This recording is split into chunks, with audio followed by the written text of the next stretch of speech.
Out of 27 skills that are found in Morrowind, there are some that may be considered underrated or underappreciated among the fans of the game. Skills like security, speechcraft, or mercantile.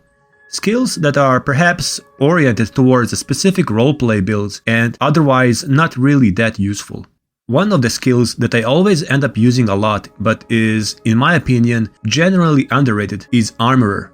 Especially since I often play as a knight or a crusader, keeping both my heavy armor and weapon in good condition is quite essential. And it makes adventuring more challenging, which translates to more fun. It requires some degree of preparation since, in Morrowind, armor and weapon aren't made out of some indestructible material. Through use, they will degrade, and with that, lose effectiveness. Simply put, damaged weapons do less damage, and damaged armor provides less protection against attacks. So if you, like me, rely on armor and a good old-fashioned sword, and if your next mission takes you somewhere really far from civilization, there's a good chance that besides few backup spells and a whole bunch of restore potions, you will bring along a repair hammer or two.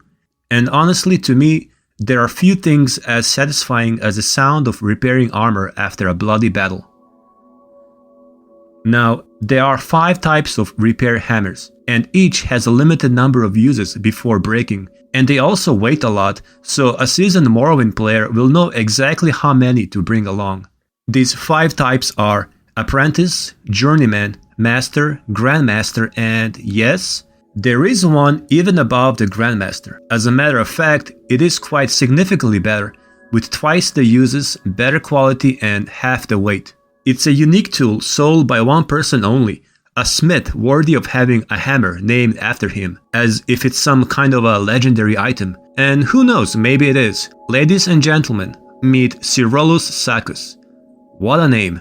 Sirollus not only sells the best repair hammer in-game, but he's also the only master trainer in Armorer, as well as offering training in blunt weapon and block. But this isn't why we are here, as this isn't the most interesting thing about this Imperial armor working deep within Fort Hawkmoth in Ebonheart. There's a mystery attached to this old blacksmith. Game itself suggests, pretty straightforward, that Sirollus is at least 300 years old, an age that is naturally unobtainable by humans. But we receive no further explanation for that. Game just states that and moves on, expecting us to just accept this unusual fact. So, who is Sirollus exactly? Is he really 3 centuries old? And if he is, how is that possible? Today we are going to investigate this rather enigmatic individual, and even though there are plenty of characters in Morrowind that hold some kind of a mystery, this case proved to be far more complex than I originally expected it to be. As I delved deeper into the mystery of Sirollus' unnaturally lifespan, determined to solve it, I felt like falling deeper and deeper into a deep rabbit hole of weird Elder Scrolls lore and even conspiracy theories, a search that constantly raised new questions as it led me both across time and space of the Elder Scrolls universe. This episode could have easily been over 2 hours long, as I touched upon quite a few topics that I felt were necessary in an attempt to solve a mystery that is Sirollus Saccus. However, I decided to make a shorter, more condensed version, as I didn't want to diverge from topic too much. And ultimately, this video offers several possible explanations, and in no way claims to solve the mystery. There isn't a simple, definite answer, and a question of Sirollus Saccus will remain unanswered. Morrowind is a fun role-playing game, but underneath the surface, It is a game filled with sublime secrets, and many of them are perhaps meant to remain uncovered. With that out of the way, I hope you guys will enjoy watching. There's plenty of topics awaiting to be covered, so let's get into it. My name is Alec, and welcome to the episode 4 of Let's Overanalyze Morrowind.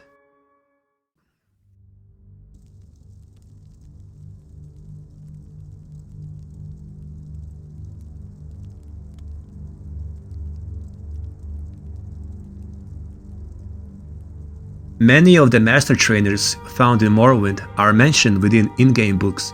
Not surprising, since they're supposed to be the elite, best of the best when it comes to their craft, with years of experience and training. They have stories to tell and experience to share. And same goes with Sirollus. We can read about him in a skill book titled The Armorer's Challenge. In order to understand the character and the background of Sirollus Saccus better, let's first take a look at his story. Sirollus was widely recognized as the finest armorer in the imperial city during the reign of Pelagius Septim III and his wife, Empress Cataria.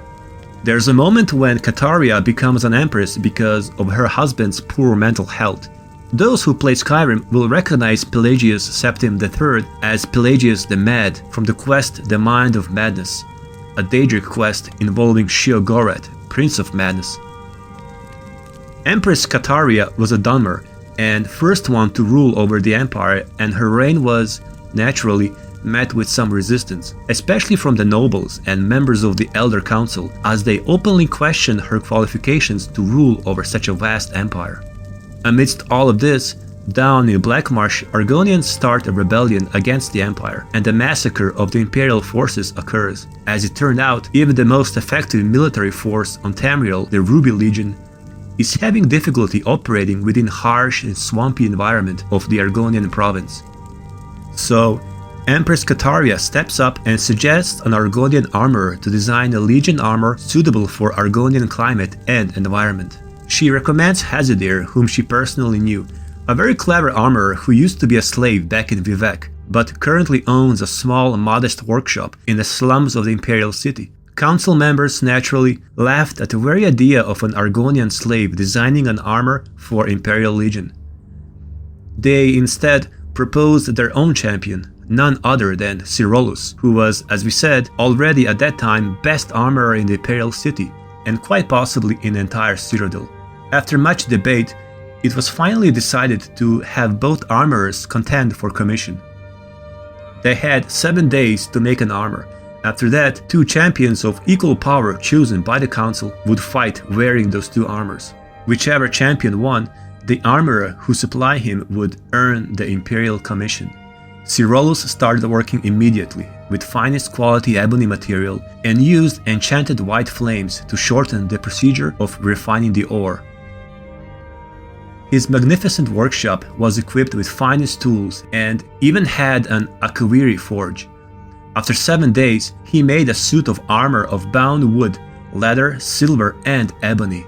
His weapon of choice, Daikatana, was enchanted with flames by one of the imperial battle mages. On the other side, Hazadir equipped his fighter in a rusty old lizard scales and a simple spear. And then, finally 2 fighters clashed, and it turned out that Argonians' simple and quite primitive equipment proved far superior in the combat in an arena flooded with water, in order to simulate the swampy conditions of Black Marsh. Thus, Hazadir won the competition. Knowledge of his native Argonia eventually helped the legions defeat the rebellion down in Black Marsh, and Empress Cataria finally won the respect of the council. Quite a happy ending for both of them. But what happened to Sirollus Saccus? Let's quote the last sentence from the book. Sirollus Saccus went to Morrowind to learn what Hazadir learned there, and was never heard from again. It's safe to say that this defeat had a life-altering effect on Sirollus. He, a best armorer of the Empire, was defeated in his own game in the eyes of the public, in front of nobles, Elder Council, Emperor. So he left Cyrodiil and went to Morrowind, most likely Vivec, where, remember, Hazadir learned his trade in a quest of becoming a best smith on Tamriel. Another thing I'd like to point out is that in the story, Sirollus doesn't come out as a mean-spirited or as a bad guy in general. At least that was my impression. He never mocked Hazadir or looked down on him. Sirollus is naturally somewhat proud, which is quite understandable taking his status, and someone who is completely absorbed in the art of smithing. Now, those more knowledgeable in the Elder Scrolls lore have by now noticed something very strange. The story that we just told about the Empress Cataria and Emperor Pelagius the Mad happened 300 years before the events of the Elder Scrolls III Morrowind. Yet, in the game we meet Sirollus, a master armorer who is indeed in Morrowind. But how is that possible? Over the years, fans proposed several theories that could explain Sirollus's unnatural lifespan, and some of the theories go really far because World of Elder Scrolls, as we know, is just about fantastic and weird enough to allow all kinds of speculations regarding this mystery. We will go through all of them and see if they could help us resolve this rather strange mystery. But before that, let's take a brief general look at the biology and average lifespan of various races within Elder Scrolls, and specifically that of man and elves, or mer. Then, we will take a look at some of the possible ways to extend life, or even achieve immortality.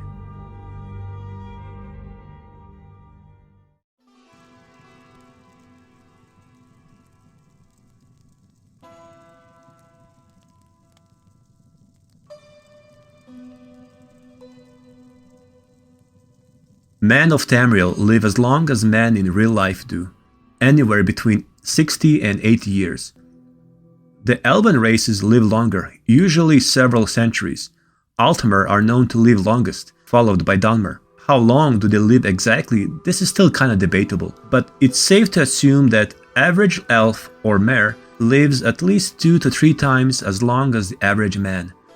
So, our 400 years old Dunmer would be considered exceptionally old. Adding to that, we have high-class elves who seem to live longer compared to the common ones. One such example is Barenziah, a member of Dunmer Royal House of Mournhold, who is over 400 years old during the events of Morrowind. And Barenziah is indeed shown as very old in-game, since this is her natural age. However, there are, as mentioned, ways to extend one's life, and this usually involves some form of magic. Within Elder Scrolls, there are several known cases of mortals extending their own life, again, mostly through magic, although there are a few other, more exceptional means as well. So let's briefly cover some of them. When it comes to longevity, there is someone who could very well be considered a champion of life extension. Everyone's favorite Vaki wizard, Divide Fear, who at 4,000 years old, at the time of Morrowind, is considered truly ancient, making him as old as the last living Dwemer, Yagrum Bagarn. Now, he is not only a high-class Dunmer, but also a master wizard and was, at one point, a member of Sigic Order. Therefore, his unnaturally old age isn't so much of a mystery or a surprise. And we should also mention that it's the elves who most commonly achieve long lifespans, since they are naturally inclined towards magic. Now, the exact procedures or magical rituals required for obtaining longer lifespans are not so well known, but we can safely speculate that it could involve advanced restoration magic or even alchemy, fortifying one's health, curing diseases, injuries, and so on. Other means could be through art of necromancy. As controversial as it sounds, necromancy is mostly legal in large parts of Tamriel, and there are plenty of liches and other forms of the undead roaming most isolated, darkest corners of Tamriel. But are there any other, even more unconventional ways of extending life? And what about man? Sirollus was, after all, a man, and not even a mage, but a simple armorer. How could he extend his own life? In order to answer that, we will have to delve into the even more mysterious and, dare I say, weird corners of Elder Scrolls lore. First, it is quite possible for man as well to extend their own life via magic, as magic works universally and is not reserved only for elves. It's just more rare for a man to do so. Shalidor was one example, a Nord mage from the First Era, regarded to be one of the most powerful wizards that ever lived. It is believed that he stole the secret of life from Akatosh, god of time, which kinda makes sense, and lived for a very, very long time before leaving mortal realm and moving to heavenly Aetherius. And mortals could also be blessed or even cursed by a higher being, a god or a deigic prince. Knight Paladin Galabor, The last known living snow elf has to be several millennia old at the time we meet him in Skyrim, possibly even over 4,000 years old, and is kept alive solely by the will of Auriel, an elven analog of Akatosh. So it turns out that if you are really liked by a certain god, or you are their special chosen one, like Paladin Galabor, you may just live endlessly or as long as you are needed. And the last king of the Aelids, Laluriaran Dinar, was kept not only alive but also healthy by the grace of Meridia for over 3,000 years of torture in Kol Harbor, a realm of Molag Bal. At least, this is what he claims.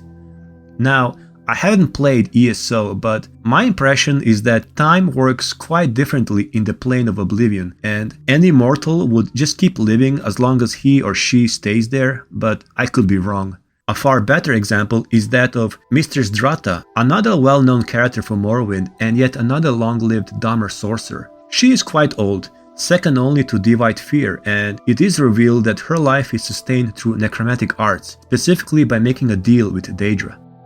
And then there are vampires. They are technically immortal, even though undead, and were created by Molag Bal. Considered a curse by most, or a blessing by a few, vampirism is indeed one of the legit ways of attaining immortality, and some even consider Sirollus to be one of those secret vampires, but more on that in the next chapter. And finally, another way is by drawing power directly from the heart of Lorkhan, which is how the Tribunal gained divine power and immortality. This process is more technical, in a lack of a better term, and was originally researched and developed by the Dwemer. It requires using very specific, powerful tools, such as the special hammer Sunder, in a very specific manner and deals with the manipulation of reality via a procedure known as tonal architecture. However, it is hardly unlikely that Sirollus had an access to Lorkhan's heart. He did, however, stay in Morrowind for 3 centuries, and most likely in Vivec, so who knows. But now I want to talk about a more unique and a rather interesting case of life extension. This case could help us shed some light on the mystery of Sirollus Saccus, so let's examine it for a moment.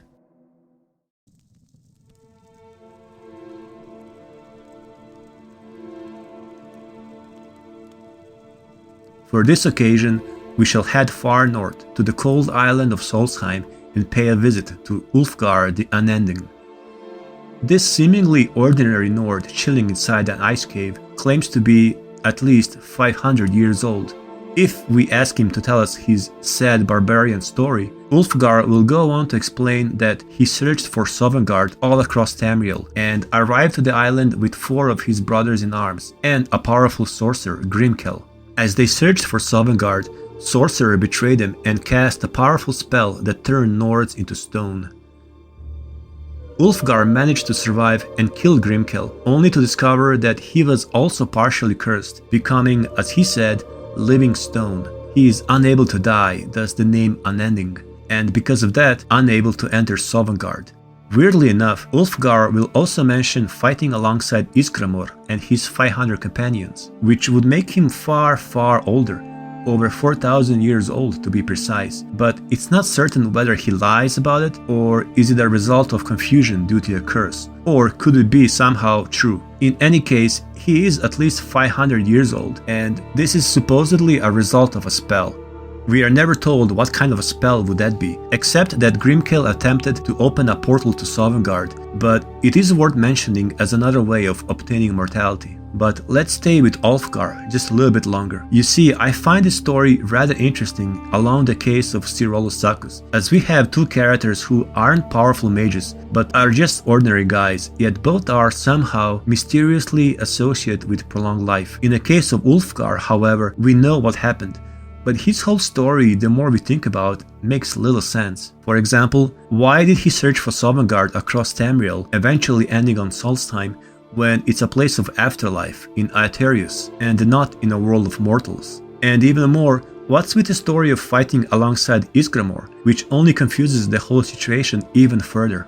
Ulfgar does say that Grimkel attempted to open a portal to Sovngarde on his own, so was this a human sacrifice? And if he really fought alongside Iskramor, as he at least seems to believe, wouldn't that mean that Ulfgar is already immortal? So in that case, why would a wizard curse him with a spell of immortality? And lastly, What kind of a spell can simply curse someone with immortality? As far as we know, Grimkel doesn't seem to be some legendary wizard mentioned in stories across Tamriel. He really sounds like some pretty average sorcerer that accompanied few barbarians on a little adventure, even though Ulfgar claims him to be powerful, and Ulfgar even managed to slay him, so he wasn't that strong.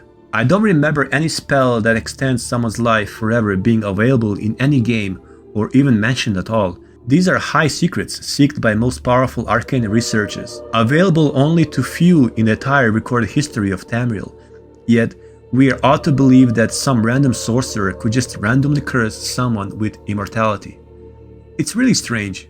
As always, I believe that there is more to this case, so let's try really briefly to deconstruct this little narrative, as I believe that it may offer another possible solution for our main story. Let's say Ulfgar is right, because someone doesn't just lose track of time and thinks he fought alongside legendary Ysgramor back in the Meretic era. This isn't a mystery of what he had for dinner last week or something similar. It's a pretty big deal, and he really has no reason to lie to us. So what if he really did all of that and was one of the 500 companions that came from the northern continent of Atmora? For one, this could explain his ignorance regarding the location of Sovngarde. In a book, Sovngarde, a re-examination, which is actually part of Ulfgar's quest, there is a mention of an ancient Nord, Rolf the Large, who spent entire lifetime seeking the entrance to Sovngarde, just like Ulfgar, until he was killed by a giant in Skyrim, which finally granted him access to Sovngarde. Author of the book mentions that there were ancient writings and oral traditions about Sovngarde going back to the late Meretic era, but they were not a common knowledge or widely known as today, but were often regarded as myths or speculations. And according to the timeline, Ysgramor and 500 companions migrated sometime in the early late Meretic era. So according to this, there is a good chance that a common Nord during the time of Ysgramor wouldn't know much of Sovngarde, except that it's a place where Nords end up, out there somewhere. So could this prove Ulfgar's dialogue about him being ancient as Ysgramor?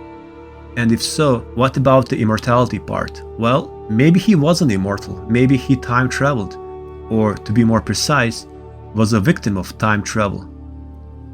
You see, time itself in the Elder Scrolls universe is sort of unstable, and there are multiple examples of time traveling and time manipulation. We won't go over that, but we will mention dragon breaks, and Ulfgar could very well be a victim of a dragon break.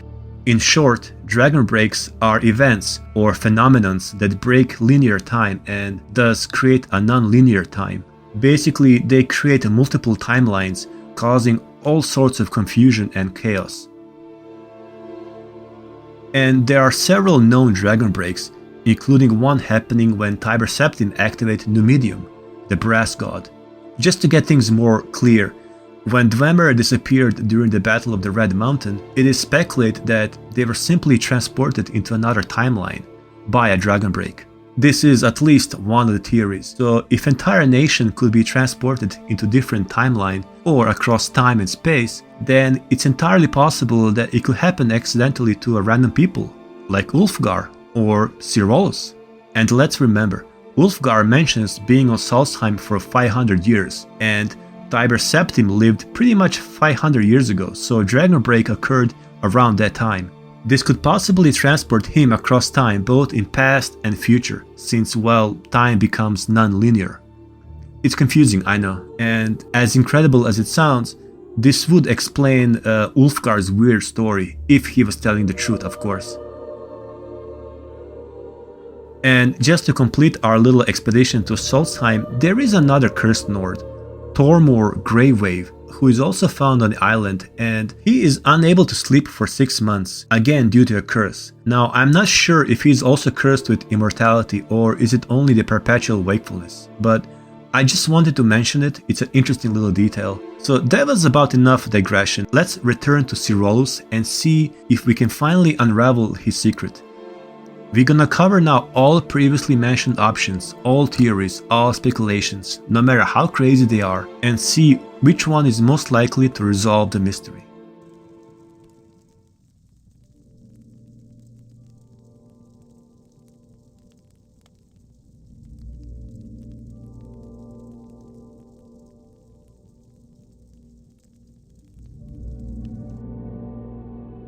First, we will go through a couple of more rational, or let's say skeptical scenarios that attempt to resolve this mystery without any unnatural elements. One such scenario is that this is simply a mistake. The writers overlooked and it should have been 30 instead of 300 years. However, this is highly unlikely as the story itself is firmly set 300 years in the past, since it mentions important historical figures, so dating cannot be mistaken. The story is indeed set 300 years in the past. Second rational explanation is that current Sirollus Saccus, the one we see in the game, isn't the one mentioned in the book. Now, this technically could be possible, however, there is something about it that just doesn't add up. We have a guy with entirely same name, doing the same job, being also the best at it, living in the same location as suggested in the book, that is Morrowind. There are simply too many similarities, and it's just plain weird for developers to make all these connections for no particular reason. To create basically a carbon copy, a same character as described in the book, only for him to be someone else. Why would they do that?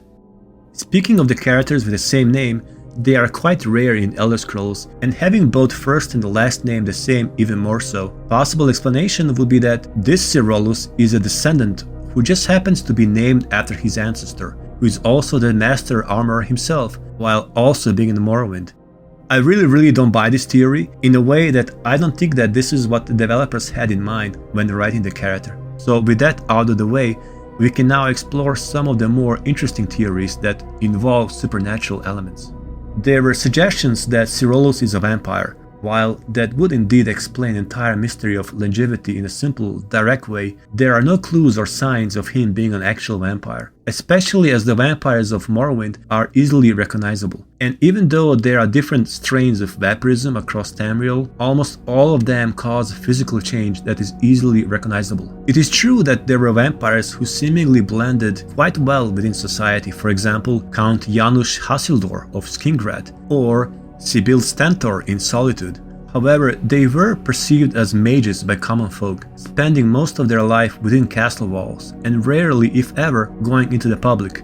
And mages were known, or at least expected, to live longer, as we have already said, and those who did know the secret, or at least suspected it, they would simply remain silent for obvious reasons. So I personally believe that the vampire option is highly unlikely. The topic of Sirollus being a secret mage is also discussed. It mostly relies on a passage from the book mentioning the presence of enchanted white flames in his workshop.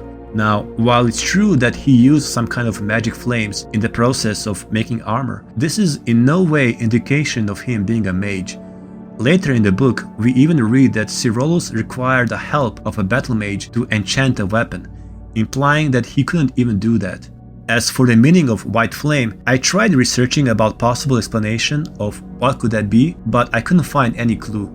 In my mind, it may be connected to Aetherius, perhaps having some connection to ethereal fragments or sky shards, which are, in my understanding, pieces of Aetherium that fell from the sky. They were used by many cultures for their magical power. Again, I am not sure if these magical stones could somehow be implemented into a forge, or play a role in extending someone's life. There are several special magical forges across Tamriel, like Lunar Forge or Skyforge, but I don't see any of them having anything to do with a life extension. And just as a side note, there is a lesser known Daedric artifact, Folium Discognitum, created by Sheogorath, and it's a tome of knowledge offering power equal to absorbing at least 6 sky shards, and it's known that even Shalidor used it, a legendary immortal mage that we mentioned earlier.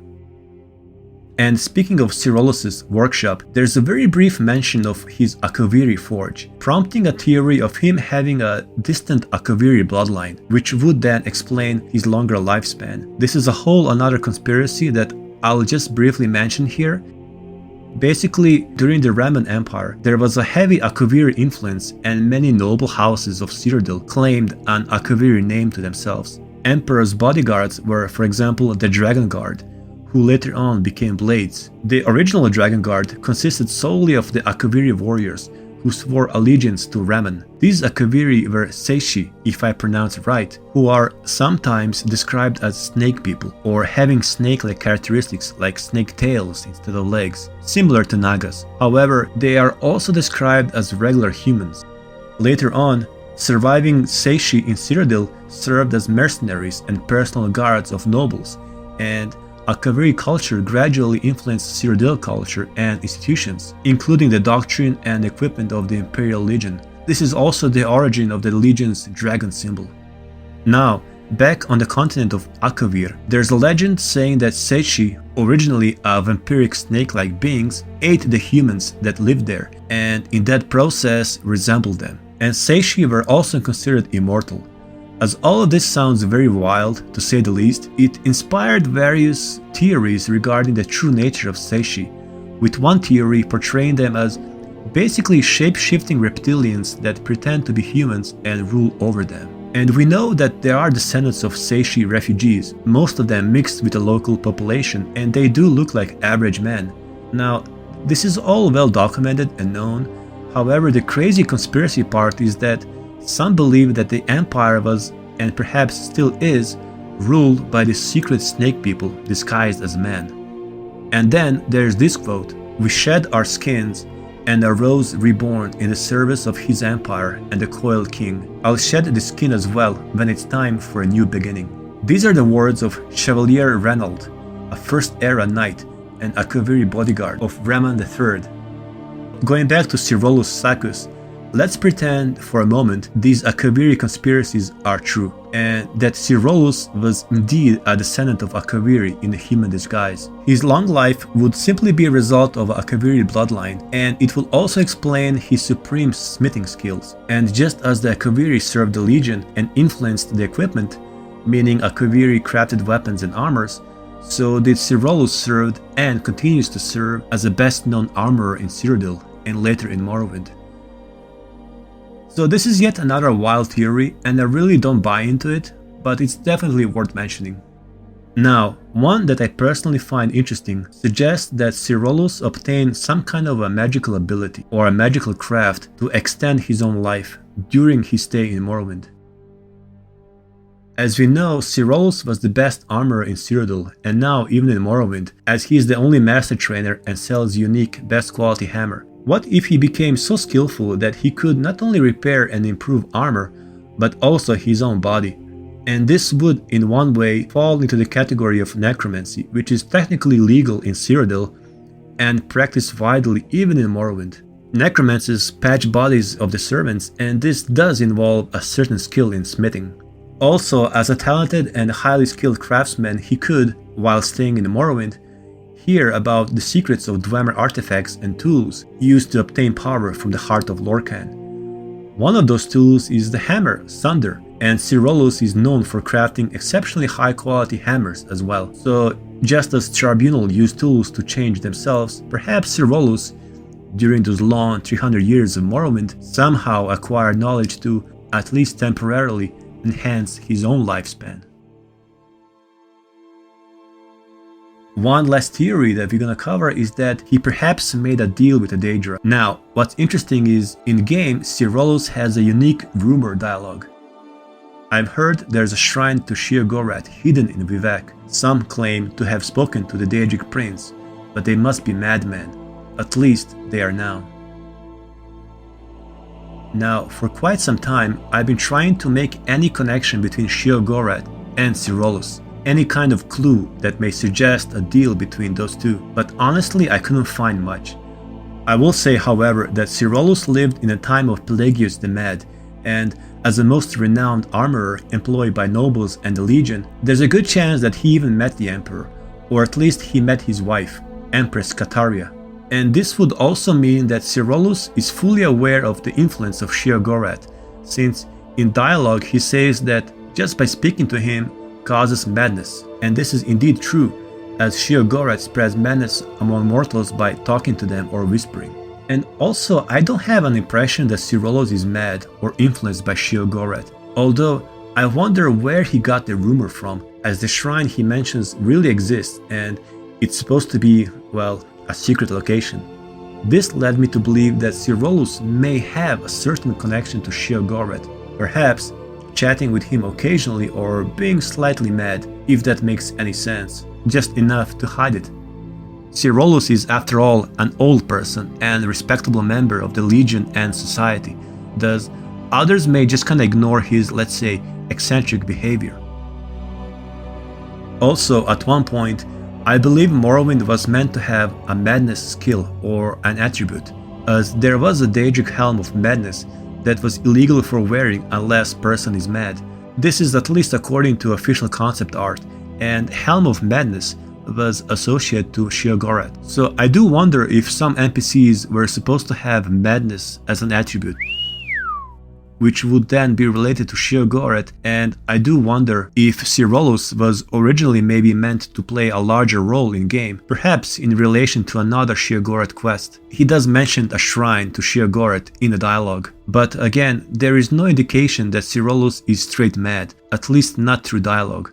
On the contrary, he is working from Fort Hawkmoth, which is considered elite honor guard unit, and is actually highest level character in there, even higher than Thrall the White, Knight Protector, and Covortius, Knight of Garland and second in command of the Imperial Legion on Vardenfell.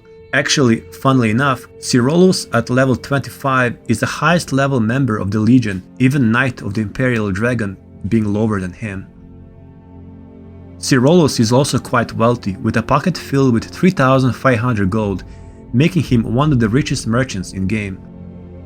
So I believe that he is really one of the major players in game, although often overlooked since he is not part of any particular quest. But as we just saw in the video, he is someone cloaked in secrecy. In the end, I just want to say again that Morrowind, or really Elder Scrolls in general, is such a deeply mystical and strange universe that random existence of a 300-year-old man just standing somewhere in the corner selling hammers is something that is theoretically possible, and the fun part is trying to guess how or why, even if we never find the answer, if there is any. The game is filled with such strange fairy tale-like stories, like the one we mentioned about Ulfgar, who lived 500 years in a cave waiting to find entrance to Sovngarde. And maybe it was a desire to learn the absolute secrets of smithing that kept Sirollus alive all these centuries. He did left for Morrowind because he lost to an Argonian who learned his craft in Morrowind, specifically in Vivec, and we can only wonder what Sirollus exactly did all this time in Vivec. Did he made some secret deals with the Daedra? Remember, Shrine to Sheogorath is in Vivec, or perhaps with the Divines, perhaps Stendarr, who is associated with hammers.